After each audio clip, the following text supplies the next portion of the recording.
અવસરો ઉજવી રહ્યા છે અને એને અંગે જે ભગવાન કૃષ્ણ પરમાત્માના લીલા ચરિત્રો એનું શ્રવણ પણ આપણને કરાવ્યું વિવેક સાગર સ્વામીએ. ભગવાનનો જન્મ એ ભક્તોના સુખને માટે અને દરેકને દિવ્ય સુખ આપીને પોતાના ધામના અધિકારી બનાવે છે. ભગવાનને વિશે જે સ્નેહ એનું નામ ભક્તિ છે. મહાત્મજ્ઞાન ભૂરી સ્નેહો ભક્તિશ્ચ માધવે. ભગવાનની અંદર અત્યંત મહિમાપૂર્વકનો જે સ્નેહ, જેને કહીએ છીએ મહિમા જોઈને એની વિશે જો સ્નેહ થયો એનું નામ ભક્તિ છે. પણ મહિમા ન હોય અને આપણે જે સ્નેહ કરીએ છીએ એ ભક્તિ નથી, તો દૈહિક સુખના લાભ માટેની વાત છે. એટલે જે ભક્તોએ ભગવાન વિશે એવો જે મહિમા સમજીને ભક્તિ કરી છે એના આ ગ્રંથોની અંદર નામો છે. એમને ભગવાને એવું સુખ પણ આપ્યું છે. ભગવાન શ્રીજી મહારાજે પણ વાત કરી કે જે ભગવાનને વિશે પ્રીતિ કરવી તે આત્મારૂપે થઈને ભગવાનમાં પ્રીતિ કરવી. આત્મારૂપ જો આપણે થયા હોય અને એ રીતે પ્રીતિ કરી હોય તો પ્રીતિ કોઈ દિવસ નાશ ન થાય, એ તૂટે નહીં, એમાં વિઘ્ન નહીં.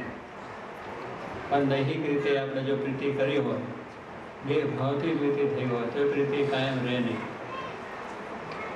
અને એ પ્રીતિની અંદર વિઘ્ન પણ છે, એ ભક્તિમાં પણ વિઘ્ન છે. કારણ કે તે વખત આપણે બીજાના સંબંધો થાય, બીજાને વિશે પ્રીતિ થાય છે મનુષ્યોને, અને એની અંદર એનું રૂપ કેવું છે જોઈએ છે. તો રૂપની અંદર તો આપણે જોઈએ છીએ કે આપણું રૂપ સરખું રહેતું નથી. બાળકો ત્યારે સારું લાગે, પછી જેમ મોટા થતા જાય એનું આખું શરીરના કલેવર બદલાતા જાય. આપણા વાળ પણ ધોળા થતા જાય, ગાલ પર કરચલીઓ આવી જાય, ફરી કંઈક ડાઘ પડી જાય, એવું બધું ઘણું થઈ જાય. એટલે જો રૂપથી જ આપણે મોયા હોય તો એ રૂપનું જ્યારે થઈ જાય એટલે પાછું મોહ ઉતરી જાય, એનું પ્રીતિ ઉતરી જાય. એટલે વખત માણસ બહુ જ પૈસાદાર માણસ જોઈને પણ કરે છે કે બહુ માણસ વિશે પૈસા છે એટલા એને પ્રીતિ કરીએ, પણ એ પ્રીતિમાં રહેતી નથી. કારણ કે પૈસા તો આજે હોય છે કાલે આખું પરિવર્તન થઈ જાય. માણસ કરોડપતિ રોડપતિ છે, રોડપતિ કરોડપતિ બની જાય છે. એટલે એ પણ એક સ્થિતિવાળું નથી કે માણસ કાયમ જ એની સ્થિતિ રહે છે, એ પણ રહેતી નથી. કેટલાક બહુ જ ભણેલા છે, વિદ્વાન છે, એ જોઈને જો કરે તો પણ એ વિદ્વતાની અંદર પણ કેટલો ફેરફાર થઈ જાય. એટલે જે પ્રીતિ કરવાની ભગવાને કહ્યું એ આત્મારૂપે થઈને કરવું, એના અંદર ગુણ કે છે. જો આમનો વાત કરી રૂક્ષ્મણીએ ભગવાનમાં જે પ્રીતિ કરી એ ભગવાનના જે દિવ્ય ગુણો છે, એવા દિવ્ય ગુણોને સાંભળીને એમને પ્રીતિ થઈ. તો એ પ્રીતિમાં કોઈ વિઘ્ન નથી. એ ભગવાનના દિવ્ય ગુણો છે. ભગવાન તો કાળા હતા અને લોકો ગાય છે કે રાધા ગોરી ગોરીને કનડો તો કાળો, એમાં ગીતા ગાય છે એવું કરે છે. કાનડો તો કાળો હતો, રૂપ જ કાંઈ નહોતું કોઈ એનું. રાધાજી એ રૂપવાન હતા, છતાં પણ એ ભગવાનને વિશે એમને પ્રીતિ થઈ. રૂક્ષ્મણીને પ્રીતિ થયું કારણ શું? કે ભગવાનના દિવ્ય ગુણો હતા, એની વિશે દિવ્યતા હતી. એના દર્શનથી સુખ આવે, એના દર્શનથી શાંતિ થાય, એની વાણીથી શાંતિ થાય, એની મુરલીથી શાંતિ થઈ જાય. કે જે કંઈ કહે એ પ્રમાણે આપણે એની અંદર શાંતિ જ વર્તે. આપણે જાણીએ છીએ કે કેટલાક માણસ બોલે તો આપણને કડવું ઝેર જેવું લાગે, કે બોલે ને તો ક્યારે આપણે એથી ઊભા થઈ કાં તો એવું બોલતો બંધ થાય તો સારું. તો એની વાણીમાં જ એવી કર્કશ હોય કે સાંભળવાનું જ બંધ ના થાય. આમ બહુ રૂપાળો હોય, સારો હોય બધી રીતે, પણ વાણીમાં કર્કશ હોય તો એની વાણી જ આપણને ગમે નહીં. એને એ વિશે નજીક બેસવું પણ ગમે નહીં. કેટલાક માણસ પાસે બેસવું પણ કંટાળો હોય. એટલે આવું આપણે જોઈએ ત્યારે ભગવાનને સંતની પાસે બેસવું ગમે, એની વાણી પણ સાંભળવી જ ગમે, અને એ રીતે એને સાંભળ્યા જ કરીએ એવું થયા કરે. અને એના દર્શન પણ કર્યા જ કરીએ, ભલે કંઈ બોલે નહીં તો દર્શન કરવા માટે બેસી જાય. કારણ કે એની અંદર કલ્યાણકારી ગુણો છે. એના દેહના ભાવને જુઓ તો કાંઈ ઠેકાણું ના હોય. અગર એની વિદ્વતાની અંદર કંઈ ઠેકાણું ના હોય, કે આ દુનિયાની જે સંપત્તિમાં એનું કંઈ કાંઈ એનામાં ના હોય, છતાં પણ એને વિશે પ્રીતિ થાય. કારણ કે એનામાં દિવ્ય ગુણો રહ્યા છે. આજે સબરી ભીલડીને આપણે યાદ કરીએ છીએ શું કરવા? એ તો એક ભીલડી હતી, આદિવાસી પાય હતી, પણ એને પણ આજે રામાયણની અંદર એના ગુણો છે. એને સાંભળીને આપણને થાય કે સબરીના ભગવાન ત્યાં ઘરે ગયા, એ એના ગુણ જોઈને ગયા, એની ભક્તિ જોઈને ગયા, એનો પ્રેમ જોઈને ગયા. એટલે કહેવાનું શું કે ઉપરના દેખાવથી આપણે જે મોહ પામીએ છીએ રહેતો નથી, પણ એમનામાં રહેલા જે ગુણો છે એ ગુણને જોઈને જો આપણે પ્રીતિ કરીએ તો અખંડ પ્રીતિ આપણે રહે. 500 સંતોએ ભગવાન સ્વામિનારાયણ વિશે પ્રીતિ જે કરી એ તો આપણે આત્મારૂપે પ્રીતિ જેને કહીએ છીએ એ રીતે પ્રીતિ હતી. પણ એમને તો ભગવાન સ્વામિનારાયણ સાચા છે, એમના થકી કલ્યાણ છે અને એ વાત એમના જીવનમાં બેઠી એટલે મહિમા એ સહિત પ્રીતિ, આત્મારૂપે જેને પ્રીતિ કહીએ. બે ભાવથી નહીં, બે ભાવથી જોડાય તો કંઈક આગું પાછું એટલે થઈ જાય, આપણને કંઈક એ ના થયું તો થઈ જાય. પણ એ રીતે હતી તો દુઃખ વેઠ્યું ઘણું કરવું તોય પણ એમને મનમાંથી સ્વામિનારાયણ ભગવાન વિશે કોઈ અભાવ ના થયો કે આપણે ભગવાન હોય તો આપણે દુઃખ શા માટે પડે એવો વિચાર પણ ના આવ્યો. પાંડવોને પણ તમે જુઓ પ્રીતિ હતી તો કૃષ્ણ પરમાત્મા એમની સાથે જ હતા. પાંડવોને વનવાસ થયો કારણ કે દુર્યોધન બહુ કપટી હતો, નટખટી હતો અને એ પ્રમાણે પોતે કરીને એમનું રાજ પડાવી લીધું. અડધા રાજના ભાગીદાર હતા કારણ કે બે ભાઈઓના કાકા દાદા ભાઈઓ જ હતા, પાંડુ બે ભાઈઓ, અને બંનેને એ પ્રમાણે હતું, એનું રાજ હતું.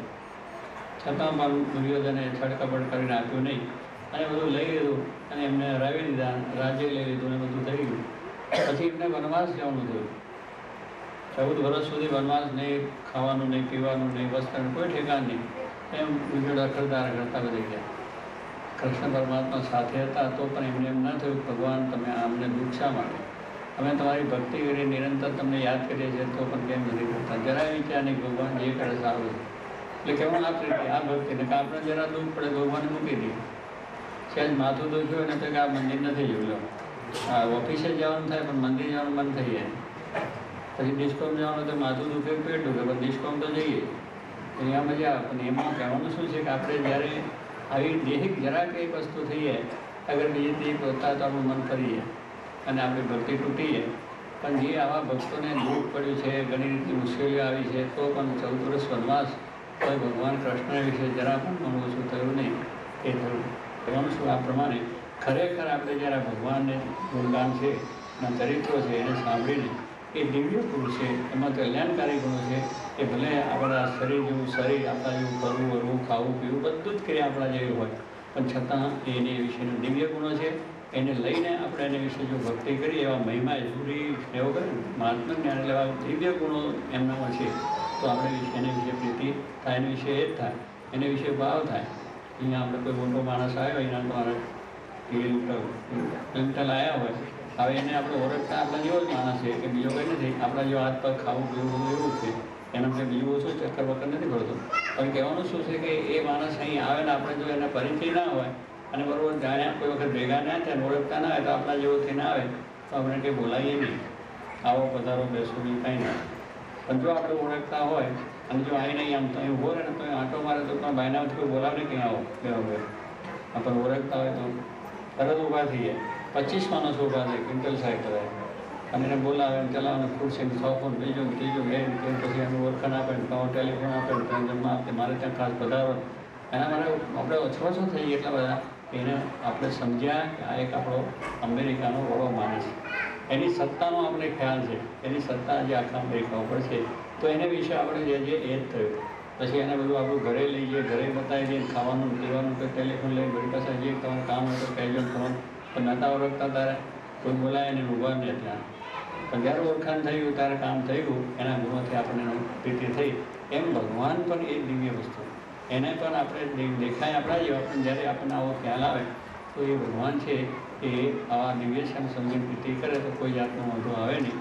એટલા માટે આપણે આવા ભગવાનના દિવ્ય ચરિત્રો સાંભળીને એ ભગવાન વિશે આવી અનન્ય ભક્તિ આપણે થવી જોઈએ. પછી એ ભક્તિની અંદર ફેરફાર થવો જોઈએ નહીં કે પછી બીજે ભક્તિ ના થાય, ચાલો આ પછી આમાંથી કંઈ આપણું ઠેકાણ ના મળે તો બીજે જઈએ. એ ભક્તિ વેશ્યાની ભક્તિ થઈ, એ ભક્તિથી કોઈ દિવસ આપણું સુખ થાય નહીં.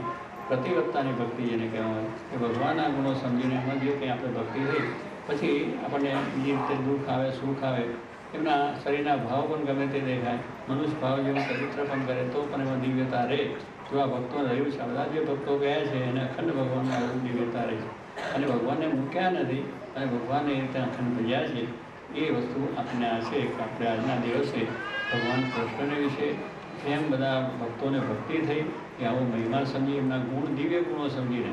આ મેં ઉપરના ગુણોથી ભક્તિ નથી થઈ અને ભક્તિ રહી નથી, પણ જેને આવી દિવ્ય ગુણો સમજીને ભક્તિ કરી છે એ બધા ભક્તોના આખ્યાન જો ભગવાનના મહિમા સમજીને કરેલી છે એને કોઈ દિવસ વાંધો આવ્યો નથી. આજના દિવસે, જન્માષ્ટમી દિવસે આપણે ભગવાનને એ જ પ્રાર્થના કરીએ કે ભગવાન આવો જે મહિમા તમારો છે, અલૌકિક જે મહિમા છે, દિવ્ય મહિમા છે, એ અખંડ અમને થાય અને એવી ભક્તિ પણ અમને એમના જેવી હંમેશા માટે થાય. અને દાદા કાજર 500 સંતોને થયું છે, પર્વતભાઈને થયું છે, અનંત ભક્તોને થયું છે, એ પ્રમાણે અનેક જે ભક્તો થઈ એ બધાને થયેલું છે.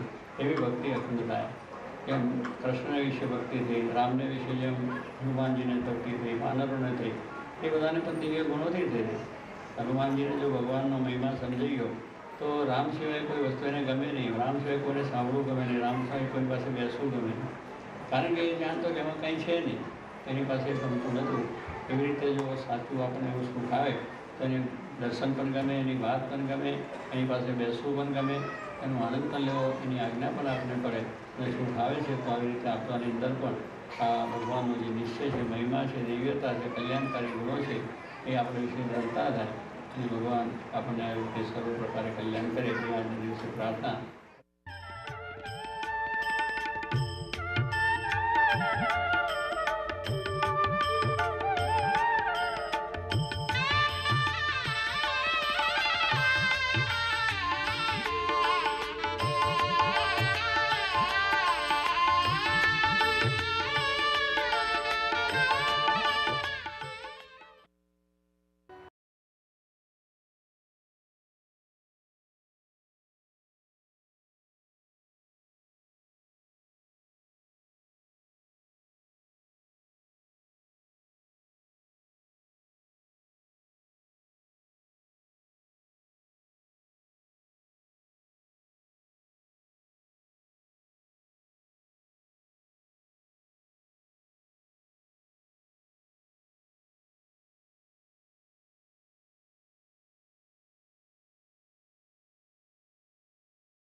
આચાર્યની ઉત્સવ મહારાજના વખતથી ચાલ્યો આવે છે અને એ પ્રમાણે શાસ્ત્રી મહારાજ, યોગીજી મહારાજે પણ આ ઉત્સવ ચાલુ રાખેલો છે. સારંગપુરની અંદર આ ઉત્સવ આપણે ઉજવીએ છીએ અને ત્યાં આગળ ઘણા મોટા પ્રમાણમાં હરિભક્તો આવે છે અને આ ઉત્સવનો લાભ સર્વ પ્રકારે લે છે. પણ એમનો વિચાર કહ્યું પરિવર્તન, હવે દેશમાં એ વરસાદ તો થયો જ નથી એટલે ત્યાંય બધાએ પોતપોતાના ઘરમાં ઘોડો ફેરવી લીધો છે, કારણ કે નદીઓમાં પાણી નથી, તલાવોમાં પાણી નથી, ડેમમાં પાણી નથી, વરસાદ આવ્યો નથી.